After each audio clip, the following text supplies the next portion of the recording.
اعوذ باللہ من الشیطان الرجیم بسم اللہ الرحمن الرحیم الحمد للہ وکفی والصلاة والسلام علی من لا نبی بعد اما بعد فاعوذ باللہ من الشیطان الرجیم بسم اللہ الرحمن الرحیم قال اللہ عز اسمہ فی القرآن المجید والفرقان الحمید یا ایہا الذین آمنوا اذا نودی للصلاة من یوم الجمعة فاسعوا الى ذکر اللہ وذروا البیع ذالکم خیر لکم ان کنتم تعلمون وقال تعالی فی مقام آخر یا ایہا الذین آمنوا لا تلہکم اموالکم ولا اولادکم عن ذکر اللہ ومن یفعل ذلک فاولئک هم الخاسرون وقال تعالی فی مقام آخر یا ایہا الذین آمنوا اتقوا اللہ وکونوا مع الصادقین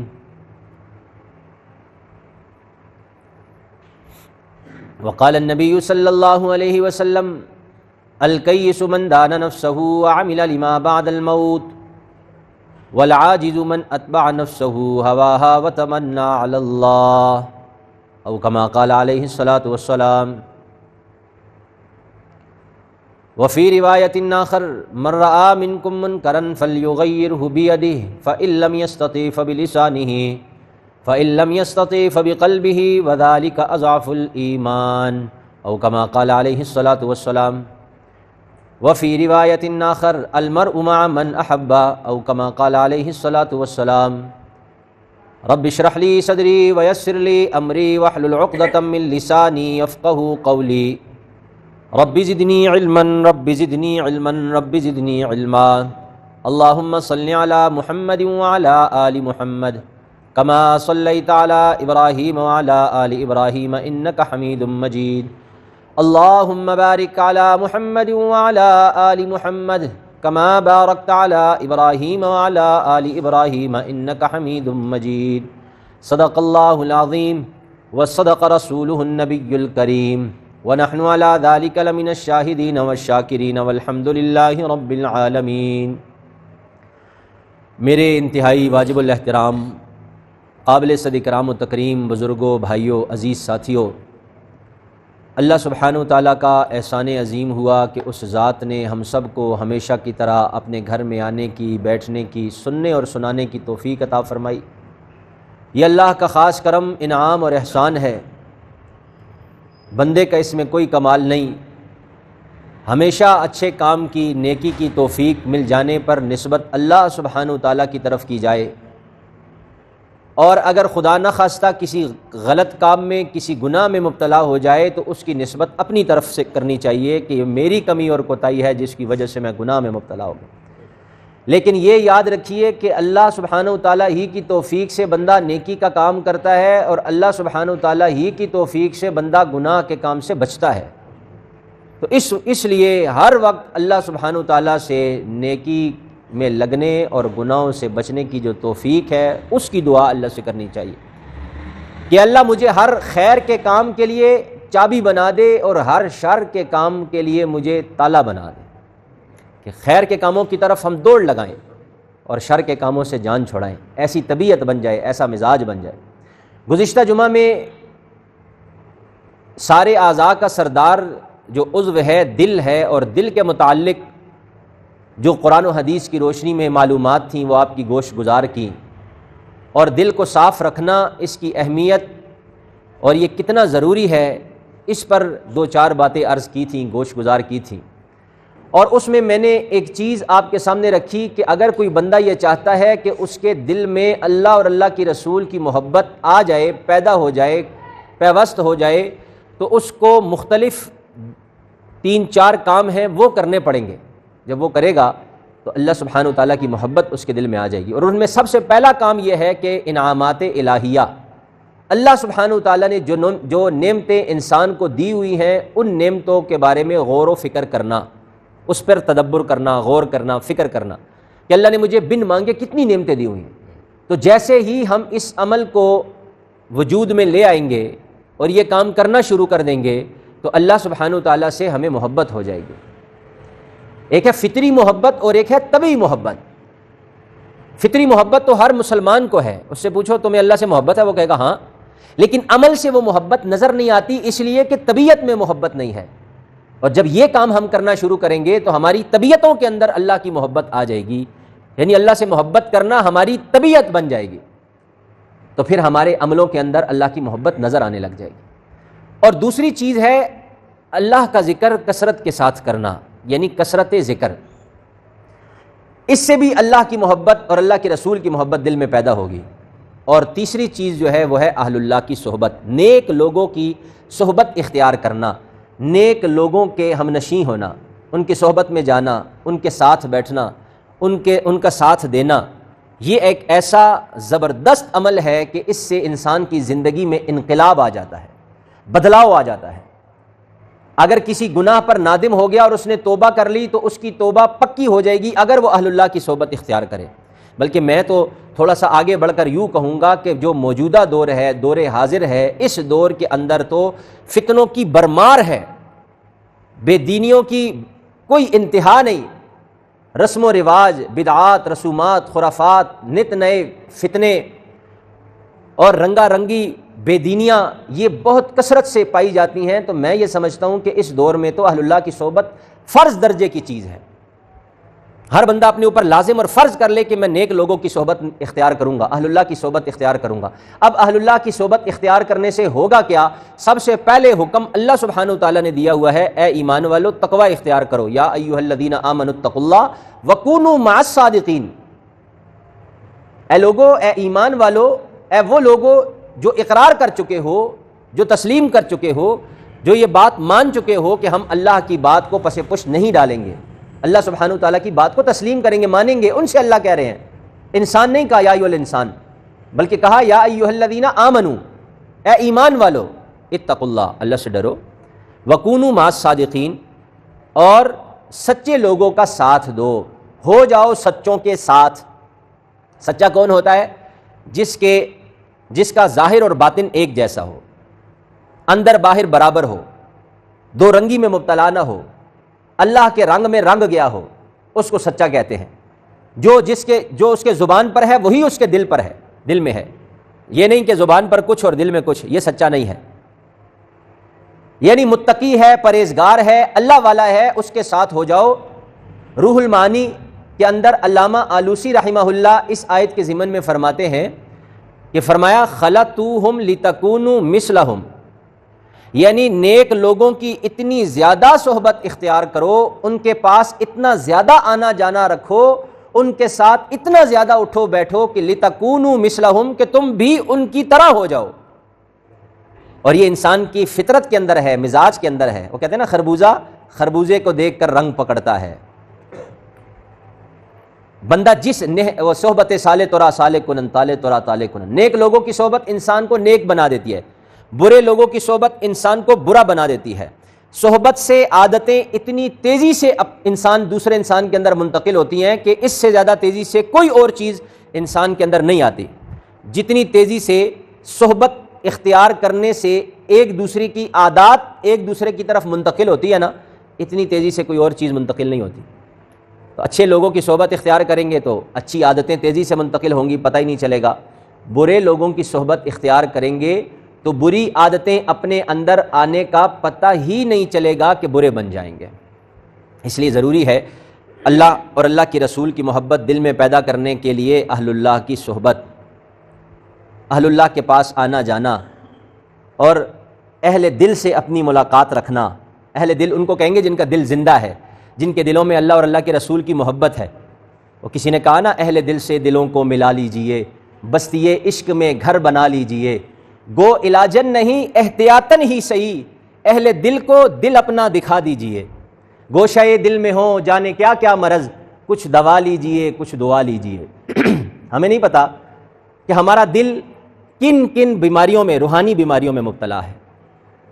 تو جب کسی اللہ والے کے پاس جائیں گے نا، اہل اللہ کی صحبت اختیار کریں گے تو دل کی جو بیماریاں ہیں وہ سامنے آ جائیں گی، دل کے امراض کا پتہ چل جائے گا، مرض کی تشخیص ہو جائے گی، اور جب مرض کی تشخیص ہوگی تو پھر علاج کرنا آسان ہو جائے گا۔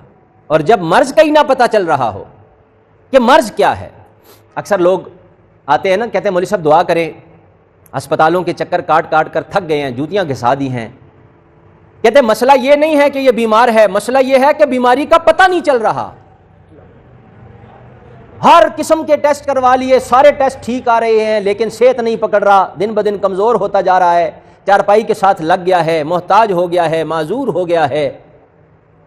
مسئلہ یہ ہے کہ مرض کا نہیں پتہ چل رہا، تو مرض کا پتہ چل جانا اور اس کی تشخیص ہو جانا یہ بھی بہت بڑی اللہ کی نعمت ہے۔ تو ایک ہے روحانی جسمانی مرض اور ایک ہے روحانی مرض۔ آج ہم کن کن امراض میں مبتلا ہیں پتہ ہی نہیں ہے ہمیں۔ تو اہل اللہ کی صحبت میں، نیک لوگوں کی صحبت میں جانے سے کم ہمارے مرض کی تشخیص ہوگی۔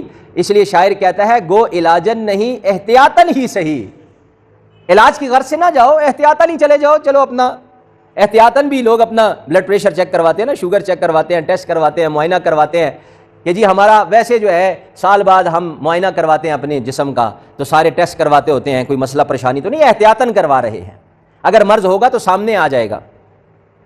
تو اس لیے میرے بھائیوں، ہمارے دل کے اندر جو جو امراض چھپے ہیں وہ نیک لوگوں کی صحبت کی وجہ سے ان کی تشخیص ہو جائے گی، اور جب تشخیص ہوگی تو اللہ والوں کے فیض اور ان کے صحبت سے، ان کی نگاہ رحمت سے اللہ سبحانہ وتعالیٰ اس مرض کا علاج فرما دیں گے۔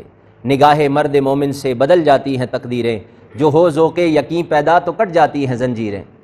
تو اللہ سبحانہ وتعالیٰ نے ایسے نہیں کہا اتقوا فراست المومن فإنہ ینظر بنور اللہ، کہ یہ جو مومن ہوتا ہے نا، صحیح معنوں میں مومن اللہ والا ہوتا ہے، اللہ کے ساتھ لو لگ گئی ہوتی ہے، دل کے اندر دل باقی تمام مشاغل سے، ہر قسم کی محبتوں سے خالی ہو چکا ہوتا ہے، دل میں صرف اللہ اور اللہ کے رسول کی محبت اور اس کی اطاعت کا جذبہ ہوتا ہے، تو ایسا بندہ اللہ والا بن جاتا ہے۔ تو ایسے اللہ والے کی نظر سے کہا کہ اللہ سبحانہ وتعالیٰ اس کو بصارت اور بصیرت کا علم عطا فرما دیتے ہیں، اور اللہ سبحانہ وتعالیٰ اس کی نظر کے اندر اثر ڈال دیتے ہیں۔ اکثر لوگ پوچھتے ہیں کہ جی آپ لوگ کہتے ہیں کہ نیک لوگوں کی صحبت اختیار کریں، ان کے فیض سے آپ کو فائدہ ہوگا، صحبت سے آپ کو فائدہ ہوگا۔ نگاہوں سے بھی کبھی اثر پڑا ہے، جیسے ابھی میں نے کہا، ہو سکتا ہے آپ کے ذہن میں اشکال پیدا ہو کہ نگاہ مرد مومن سے بدل جاتی ہیں تقدیریں، مولوی صاحب کوئی مبالغہ نہیں کر گیا تھوڑا جا؟ تو ہم کہیں گے مبالغہ نہیں ہے، یہ اللہ کی طرف سے دیا ہوا ایک انعام ہے۔ جو اللہ کے لیے سب کچھ چھوڑ دیتا ہے نا، تو اللہ اس کو بہت کچھ دیتا ہے، وہ کچھ دیتا ہے جو اس جہاں کی چیزیں ہوتی ہیں، ہمارے وہم و گمان سے بھی بالا تر ہوتی ہیں، ہم اس کو سمجھ ہی نہیں سکتے ہیں۔ کرامتوں کا ظہور ہوتا ہے اللہ والوں کے ہاتھ پر، جو ہماری سمجھ سے بالا تر ہوتا ہے۔ تو میں اکثر ساتھیوں کو مثال دیا کرتا ہوں، میں کہتا ہوں دیکھو آپ کہتے ہو نظر کا بھی کوئی اثر ہوتا ہے، تو میں نے کہا کیوں نہیں ہوتا؟ آپ سے ہی سوال کرتا ہوں، یہ نظر لگ جاتی ہے نہیں لگ جاتی؟ کہتے ہیں جی مولوی صاحب دم پاؤ، بچے نے نظر لگ گیا ہے، ماشاءاللہ لکھواتے ہیں جی نظر نہ لگ جائے، اور حدیث میں آتا ہے العین حق، نظر حق ہے، لگ جاتی ہے۔ ہاں، اور یہ فرمایا اونٹ کو جو ہے نا یہ دیچکے تک پہنچا دیتی ہے نظر، یعنی وہ بیمار ہو جاتا ہے پھر ذبح کر دیتا ہے۔ کہنے نا ساڑھے کار، کسی نے پوچھا نا آپ کے گھر مرغی بھی کبھی پکی ہے؟ کہتے ہیں جی ہاں، 2 ہی ٹائم میں پکتی ہے، جب میں بیمار ہوتا ہوں یا مرغی بیمار ہو۔ مرغی بیمار ہو تو پھر مرغی پکتی ہے، یا جب ہم میں سے کوئی بیمار ہو تب مرغی پکتی ہے۔ آج کل کی مرغی کی بات نہیں، دیسی مرغی کی بات چل رہی ہے۔ تو اونٹ جب بیمار ہو گیا، جانور بیمار ہو گیا تو مر جائے، اس سے بہتر ہے اسے ذبح کر دیا جائے، اور جب ذبح ہو جائے تو پھر پکانے کے لیے ہانڈی میں پہنچ جاتا ہے۔ تو کہا نظر چلتے پھرتے اونٹ کو ہانڈی میں پہنچا دیتی ہے، کڑیل جوان کو بستر سے لگا دیتی ہے۔ العین حق، نظر حق ہے۔ تو میں نے کہا نظر اگر بری ہے، کہتے ہیں نا بری نظر بد سے بچنے کی دعا لکھی ہوتی ہے نا، اللہ کے نبی صلی اللہ علیہ وسلم نے سکھائی ہے، تو جب بری نظر اپنے اندر اثر رکھتی ہے تو کیا اچھی نظر اپنے اندر اثر نہیں رکھتی ہوگی؟ جس نظر کے اندر بغض ہے، حسد ہے، کینہ ہے، نفرت ہے، عداوت ہے، بری نظر ہے، وہ مؤثر ہے، اگلے پر اثر ڈال دیتی ہے۔ تو جس نظر کے اندر محبت ہے، الفت ہے اور اخلاص ہے، اللہ کی رضا ہے، تو وہ نظر دوسرے پر اثر نہیں ڈالے گی۔ اس لیے شاعر نے کہا نگاہ مرد مومن سے بدل جاتی ہیں تقدیریں۔ تو اچھی نظر بھی اپنے اندر اثر رکھتی ہے۔ تو اللہ والوں کی صحبت اختیار کرنا میرے بھائیوں یہ انتہائی ضروری ہے، اسی سے اللہ کی محبت ہمارے دلوں میں آئے گی۔ شیخ سعدی رحمہ اللہ ایک مرتبہ جا رہے تھے تو گملہ اس کے اندر گلاب کا پھول لگا ہوا تھا، تو اس پھول کی پتی کو نہیں توڑا، پھول کو نہیں توڑا، بلکہ وہ گملہ جس کے اندر وہ گلاب کا پھول لگا ہوا تھا اس گملے میں سے تھوڑی سی مٹی اٹھائی اور ناک کے ساتھ لگا کر اس کو سونگا نا تو اس مٹی سے خوشبو آ رہی تھی۔ تو گلستان کے اندر موجود ہے جو شیخ سعدی کی تصنیف کتاب ہے، تو شیخ سعدی کہتے ہیں میں نے اس مٹی سے پوچھا کہ تو مشک ہے، عنبر ہے، کافور ہے، کستوری ہے، کیا چیز ہے جو تیرے اندر سے خوشبو آ رہی ہے؟ تو کہتے ہیں زبان حال سے مٹی نے مجھے جواب دیا کہ جمال ہم نشیں در من اثر کر وگرنہ من ہما خاک ہستم، کہ یہ جس کی صحبت میں نے اختیار کی ہے، یہ جو میرا ہم نشیں ہے نا، یہ اس کی صحبت کا اثر ہے جو میرے اندر سے خوشبو آ رہی ہے، وگرنہ من ہما خاک ہستم، ورنہ میں تو ایک مٹی ہوں، بلا مٹی سے کہاں خوشبو آیا کرتی ہے۔ درد مندہ دی یاری ایویں جیویں دکان اتاراں، سودا بھاویں لئیے نہ لئیے ہلے آن ہزاراں، بے درداں دی یاری ایویں جیویں دکان لوہاراں، کپڑے پاویں کنج کنج پئیے چنگا پین ہزاراں۔ تو اچھے لوگوں کی صحبت اختیار کرو گے، کہا خوشبو والے کے ساتھ مثال دی ہے کہ خوشبو کی دکان میں عطر فروش کے پاس جب جاؤ، آپ اس سے خریداری کرو یا نہ کرو آپ کو خوشبو آئے گی، اور ایسے ہی کسی لوہار کی دکان پر چلے جاؤ اور کوئی نقصان ہو یا نہ ہو، آپ اپنے کپڑوں کو جتنا سمیٹ کر بیٹھیں کہیں نہ کہیں سے چنگاری آئے گی اور آپ کے دامن کو داغدار کر دے گی، نقصان اٹھائیں گے آپ۔ تو اس لیے فرمایا دل کے اندر اللہ کی محبت پیدا کرنے کے لیے تیسرا جو عمل ہے، جو یوں سمجھ لیجئے کہ فرض کے درجے میں ہے، وہ ہے اہل اللہ کی صحبت، وہ ہے نیک لوگوں کی صحبت۔ اچھا میں ابھی آپ سے سوال کرتا ہوں کہ ہمیں کیسے پتہ لگے گا کہ نیک لوگ کون ہیں، کن لوگوں کی صحبت؟ آپ کہہ رہے ہو نیک لوگ، تو نیک کون ہے؟ تو میں آپ سے کہوں گا کہ دیکھیے اللہ سبحانہ وتعالیٰ نے ہمیں کس کا تابع بنایا ہے۔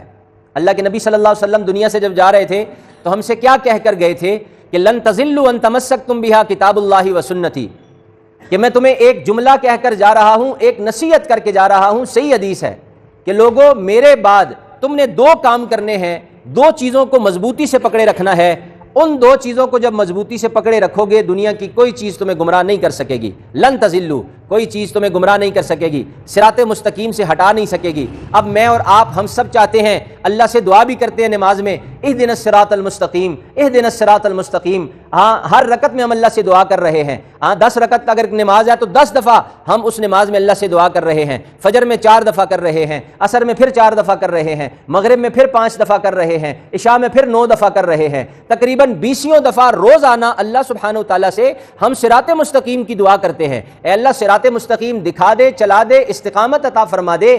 اب اس صراط مستقیم سے کوئی چیز ہٹا نہیں سکے گی اگر دو چیزوں کو لازم اور مضبوطی سے پکڑ لو گے، اور حضور نے فرمایا وہ دو چیزیں کیا ہے؟ کتاب اللہ و سنتی، ایک میری اللہ کی کتاب ہے اور دوسری میری سنت، میرا طریقہ، میری حدیث ہے۔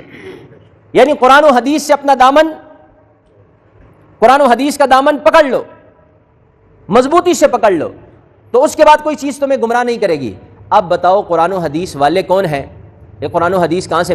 ابھی میں کوئی نسخہ بتا دوں نا، آج کل ہمارے ملک کے اندر نا ڈاکٹر اور مفتی یہ بہت کثرت سے پائے جاتے ہیں۔ ذرا سا کوئی مسئلہ ہو جائے نا تو 10 بندے بیٹھے ہیں، 10 کے 10 الگ الگ نسخے بتائیں گے، نہیں جی اینج کر کے دو، فلاں چیز اس طرح فلاں چیز کے ساتھ ملا کر دیں۔ تو طبیب بھی بہت ہیں اور مفتی بھی بہت ہیں۔ کوئی ذرا سا مسئلہ ہو جائے، قبرستان آپ چلے جائیں نا، اب میت کو دفن کرنا ہو تو وہاں دیکھیں پھر ہر بندہ اپنا، نہیں جی اس طرح نہیں، دائیں نہیں بائیں، بائیں نہیں دائیں، سیدھا الٹا، ایسا ویسا۔ جنازے کی صفیں سیدھی کرتے وقت شور مچا رہے ہوں گے، اور سب سے زیادہ شور وہ مچاتا ہے جس کو خود جنازے کی دعا بھی نہیں آتی ہے۔ صفحہ دیکھو جی، تا کی بنائے ہو، 7 بنائے ہو، 5 کرے ہو، 3 کرے ہو، 2 کرے ہو، ایسا کرنا ویسا کرنا، دائیں آ جاؤ بائیں آ جاؤ، سیدھا کر لو۔ تو ہم مسائل بتانے میں بہت آگے ہیں، بہت آگے ہیں۔ تو اب سوال یہ پیدا ہوتا ہے کہ اگر ایک بندہ نسخہ بتاتا ہے نا تو فوراً 10 بندے کہیں گے یہ نسخہ ملے گا کہاں سے، جس کے آپ نے اتنے فوائد بیان کیے ہیں؟ تو وہ کہے گا جی فلاں چوک فلاں علاقے میں جائیں، فلاں جو ہے پنساری کی دکان ہے، اس سے یہ چیز آپ کو ملے گی۔ تو آپ بھی مجھ سے سوال کرو گے مولوی صاحب آپ نے کہا صراط مستقیم سے یہ چیز نہیں ہٹاتی، اور وہ ہے قرآن و سنت، اب یہ قرآن و سنت ہم حاصل کیسے کریں، کس سے لیں، کس سے پڑھیں؟ تو ہم آپ سے کہیں گے قرآن و سنت والوں سے لو، اور قرآن و سنت والے کہاں ملیں گے؟ وہ آپ کو مساجد اور مدارس میں ملیں گے، اور نیک لوگ آپ کو وہاں ملیں گے۔ یعنی مولانا علماء حضرات، ان سے آپ اپنا تعلق قائم رکھیں، یہ قرآن و سنت والے ہیں، یہ قرآن و سنت والے ہیں۔ اگر یہ خود قرآن و سنت پر عمل کر رہا ہے یا نہیں کر رہا، یہ ایک الگ بات ہے، لیکن جب آپ ان سے پوچھنے جائیں گے تو آپ کی رہنمائی قرآن و سنت کے مطابق ہی کریں گے۔ جہاں آپ کو شک و شبہ ہو آپ چھوڑ دو اس کو۔ تو خیر بہرحال قرآن و سنت سے جو رہنمائی لے گا، اہل اللہ کے پاس جائے گا، ان کی صحبت اختیار کرے گا، تو فرمایا اس سے فائدہ یہ ہوگا کہ آپ کے دل کے اندر اللہ اور اللہ کی رسول کی محبت پیوست ہو جائے گی، اور جب دل میں اللہ اور اللہ کے رسول کی محبت آ گئی تو پھر دنیا میں بھی کامیابی ہے اور آخرت میں بھی مزے ہیں، دنیا آخرت میں کامیابی ہے۔ علامہ قشیری رحمہ اللہ ایک بہت بڑے بزرگ گزرے ہیں، وہ فرماتے ہیں یہ اہل اللہ کی صحبت کتنی ضروری ہے۔ کوئی بزرگ، کوئی عالم، شیوخ کے اندر سے دیکھ لیں، فقہائے امت میں دیکھ لیں، بڑے بڑے شیوخ، بڑے بڑے فقیہ، حتیٰ کہ امام اعظم امام ابو حنیفہ رحمہ اللہ تعالی، بالواسطہ ہو یا بلا واسطہ ہو، تمام محدثین، تمام فقہا وہ امام ابو حنیفہ کے شاگرد ہیں، اسی لیے تو ان کو امام اعظم کہا جاتا ہے۔ تمام محدثین اور فقہا امام اعظم کے شاگرد ہیں۔ اور قشیری رحمہ اللہ کیا فرما رہے ہیں کہ بڑے بڑے جتنے شیوخ علماء گزرے ہیں، فقہا گزرے ہیں، وہ کسی نہ کسی کے تربیت یافتہ ہیں، کسی نہ کسی کے پاس صحبت انہوں نے پائی ہے، ان کی صحبت میں وہ رہے ہیں۔ اور امام اعظم کے متعلق کہتے ہیں کہ انہوں نے امام جعفر صادق رحمہ اللہ کی صحبت پائی ہے۔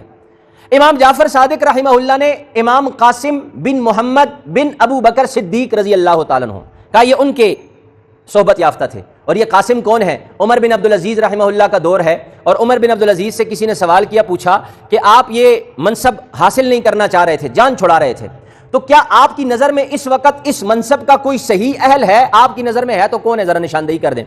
تو عمر بن عبدالعزیز کہنے لگے اگر مجھے یہ اختیار دیا جائے کہ یہ منصب میں کسی اور کے حوالے کر دوں تو میں امام قاسم بن محمد بن ابو بکر، یہ گویا کہ ابو بکر صدیق رضی اللہ تعالیٰ کے پوتے تھے، تو کہا میں امام قاسم کے حوالے کروں کہ ان کی نظر میں عمر بن عبدالعزیز خود کتنے تقوی کے اعلیٰ جو ہے درجے پر ہیں، لیکن عمر بن عبدالعزیز کہہ رہے ہیں کہ اگر اس وقت کوئی متقی شخص ہے میری نظر میں تو وہ امام قاسم ہے۔ تو امام جعفر صادق تربیت یافتہ ہے امام قاسم کے، اور امام ابو حنیفہ رحمہ اللہ یہ صحبت یافتہ ہیں امام جعفر صادق کے۔ اور کیا لکھتے ہیں، امام اعظم ابو حنیفہ کی زندگی کھلی کتاب کی طرح ہے، ان کی محنتوں سے، ان کے جو ہے نا ان کی قربانیوں سے آج بھی امت فائدہ اٹھا رہی ہے، اس کی محنت سے آج بھی امت فائدہ اٹھا رہی ہے، سب کچھ دین پر وار دیا، سب کچھ لگا دیا۔ وہ یہ فرما رہے ہیں، اس سے آپ اندازہ لگائیں کہ صحبت کتنی بڑی چیز ہے، اہل اللہ کی صحبت، نیک لوگوں کی صحبت میں جانا کتنی بڑی چیز ہے۔ دنیا سے جا رہے ہیں جہاں دیگر تصنیفات ہے، دیگر کتابیں لکھی ہیں، مسائل کا استنباط کیا ہے، وہاں ساری چیزیں ایک طرف ایک جملہ لکھ کر چلے گئے کہ لولا سنتانی لہلک نعمان، اگر نعمان، ان کا اصل نام امام ابو حنیفہ کا نعمان تھا، تو کہنے لگے اگر نعمان کی زندگی میں وہ 2 سال نہ ہوتے جو 2 سال اس نے امام جعفر صادق کی صحبت میں گزارے ہیں تو لہلک نعمان، تو نعمان ہلاک ہو جاتا، نعمان ہلاک ہو جاتا اگر یہ صحبت کے 2 سال نہ ہوتے۔ اشرف علی تھانوی صاحب رحمہ اللہ تعالی، مفتی تقی عثمانی صاحب، ان کے والد محترم مفتی شفیع عثمانی صاحب، وہ ایک مرتبہ مجلس میں چلے گئے حضرت اشرف علی تھانوی صاحب رحمہ اللہ کے، تو وہاں جا کر گفتگو ہوئے، محو گفتگو، ان سے کہنے لگے کہ میں نے مولانا روم کا ایک شعر پڑھا ہے کل، اور مجھے ایسا لگ رہا ہے کہ اس میں مولانا روم نے نا بڑا مبالغہ کر دیا ہے، اور شعراء جو ہوتے ہیں نا یہ اپنے اشعار میں مبالغہ کرتے ہیں۔ شعراء کیا کرتے ہیں، اپنے شعر کے اندر بڑا مبالغہ کر دیتے ہیں۔ تو کہا جی کون سا شعر ہے؟ کہا میں شعر پڑھا کہ یک زمانہ صحبت اولیاء بہتر از 100 سالہ طاعت بے ریا، یہ مولانا روم نے لکھا ہے۔ تو تھانوی صاحب سے کہنے لگے یہ کوئی مبالغہ نہیں ہے زیادہ کہ یک زمانہ صحبت اولیاء، تھوڑی دیر کے لیے نیک لوگوں کی صحبت میں بیٹھنا، بہتر از 100 سالہ طاعت بے ریا، چلو صرف طاعت کہہ دیتے پھر بھی بات سمجھ آتی ہے، لیکن بے ریا بھی کہہ دیا ہے ساتھ کہ تھوڑی دیر کے لیے اللہ والے کی صحبت میں بیٹھنا اتنا مفید اور مؤثر ہے، اتنا اس سے فائدہ حاصل ہوتا ہے کہ یہ بیٹھنا تھوڑی دیر کا 100 سالہ بے ریا عبادت سے بھی افضل ہے۔ تو کہنے لگے یہ میرے نزدیک تھوڑا مبالغہ ہے۔ اور کون کہہ رہا ہے؟ اس وقت کا مفتی اعظم پاکستان، اور پاکستان تو تھا نہیں اس وقت، بعد میں یہ مفتی اعظم بنے تھے، تو اس وقت بھی بہت بڑی علمی شخصیت تھی۔ اور کیا کس سے رہے ہیں؟ اشرف علی تھانوی صاحب رحمہ اللہ سے۔ تو اشرف علی تھانوی تھوڑی دیر خاموش ہوئے اور کہا یہ شعر میں پڑھوں؟ کہا جی ہاں پڑھیں۔ تو تھانوی صاحب نے پھر یہ شعر پڑھا کہ یک زمانہ صحبت اولیاء بہتر از 1,00,000 سالہ طاعت بے ریا، کہ تھوڑی دیر کے لیے نیک لوگوں کی صحبت میں بیٹھنا یہ 1,00,000 سال بے ریا عبادت سے افضل ہے۔ تو مفتی شفیع صاحب نہ سر پکڑ کے بیٹھ گئے کہ حضرت 100 نہیں سمجھ آ رہا تھا، آپ نے تو اس کو 1,00,000 کر دیا۔ تو پھر حضرت نے نا تحقیقی جواب دیا، فرمایا دیکھو 100 سال کی عبادت ہو، 1000 کی ہو، 1,00,000 کی ہو، ایک بندے نے عبادت کر لی تو کیا اس عبادت کے بعد اسے یقین ہو جائے گا کہ اس کی جو موت ہے وہ ایمان پر ہوگی، اس کا خاتمہ ایمان پر ہوگا؟ کہا جی نہیں، اس سے تو یہ یقین حاصل نہیں ہوگا کہ خاتمہ ایمان پر ہوگا یا نہیں ہوگا۔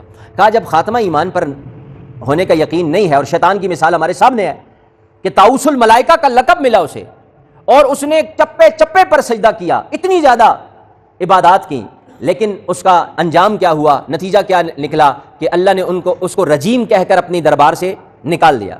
وَإِنَّكَ لَعْنَتِي إِلَىٰ يَوْمِ الدِّينِ کہ قیامت تک تو مردود ہے، نکل جا، دفع ہو جا۔ اس نے تو لاکھوں سال عبادت کی تھی، لیکن پھر بھی انجام اس کا برا ہو گیا۔ بلعام باعورہ کے متعلق آتا ہے، بنی اسرائیل کا شخص تھا اور اس نے 300 سال سے زائد عبادت کی تھی، لیکن انجام اس کا اچھا نہیں ہوا، خاتمہ اس کا برا ہوا۔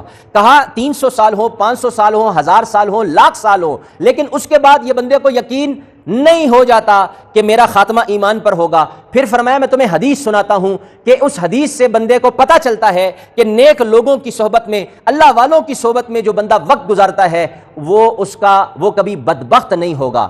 اور پھر لمبی حدیث سنائی اور اس کا ایک ٹکڑا فرمایا لا یشقا جلیسہم، کہ جو بندہ اللہ والوں کی صحبت میں بیٹھے گا، اللہ والوں کی صحبت میں آئے گا جائے گا، لا یشقا جلیسہم، ان کے پاس بیٹھنے والا کبھی بدبخت نہیں ہوگا۔ اور بدبخت کا لغت اٹھا کر آپ جا کر علماء سے جا کر پوچھیں کہ صحیح معنوں میں بدبخت کون ہے؟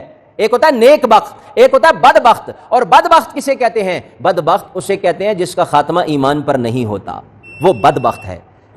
یہ ہے بدبخت کا صحیح معنی۔ تو کہا اللہ کے نبی فرما رہے ہیں کہ تھوڑی دیر کا نیک لوگوں کے پاس بیٹھنا، لا یشقا جلیسہم، اس کو سرٹیفکیٹ مل گیا، اس کو سند مل گئی، یہ اب جتنی عبادت کرے، کم کرے، زیادہ کرے، فرائض کو تو پورا کرے گا ہی کرے گا، مستحبات کی بات ہو رہی ہے، نوافل کی بات ہو رہی ہے، اب اس کو یہ سرٹیفکیٹ مل گیا کہ اس کا خاتمہ ایمان پر ہی ہوگا، برا خاتمہ نہیں ہوگا۔ تو بتاؤ پھر یہ شعر ٹھیک ہے یا غلط ہے؟